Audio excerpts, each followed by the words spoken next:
This particular project, the music of John Lennon, you've got something that people know so well, and whether you know every lyric or you know every guitar solo or every break to every tune, whether it be the Beatles or John Lennon. But one of the things I found that you're able to do is present the music in a way that is uniquely yours and the ensembles. There's such a synergy of the members of the group, yet at the same time it's still true to the music itself. And as you mentioned, so many people got behind this project that led to it being recorded, and then subsequently you guys are touring with it now. What do you think the X factor is in your presentation of this music that makes it fresh? It can't just simply be that John Lennon is a hook, because this is some music that has complexity and really requires a listener's ear to kind of go on this new and different journey. Right. So what's the hook with that? I think the X factor is, I think it's just not being, well, first of all, I was really committed to doing something, to developing the songs somehow. I felt, to be honest with you, I felt more responsibility and more pressure than any other project I've probably done. In the sense that everybody loves these songs, and they do mean so much to people.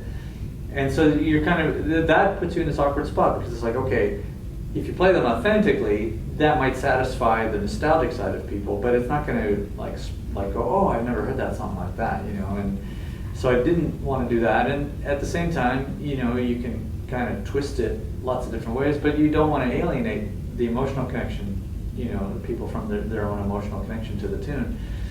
So I think, I think what I realized was that, just not being afraid to be, to vary was a big part of it, just the willingness to kind of go somewhere new with it. And at the same time to kind of respect the tone of the lyrics. I felt that as long as I respected the tone of the lyrics, that the music seemed to follow in a good way. So something like, as I demonstrated in the workshop doing Working Class Hero, which Lennon's version is all about the words, it's just ding, ding, ding, ding, ding, ding, ding, ding, but as soon as you're born, they make you feel small. The words are really powerful and blunt.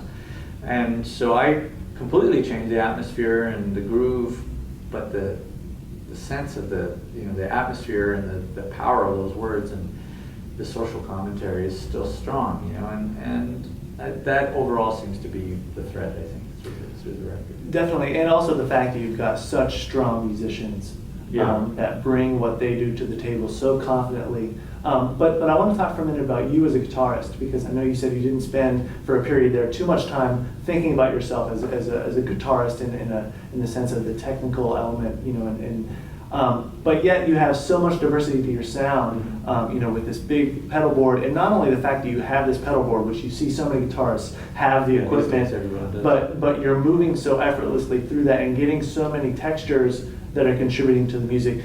Where did that start? That interest in that sound, and do you compose arrangements, particularly of these tunes by John Lennon, with that in mind, the textures that you can create from the guitar?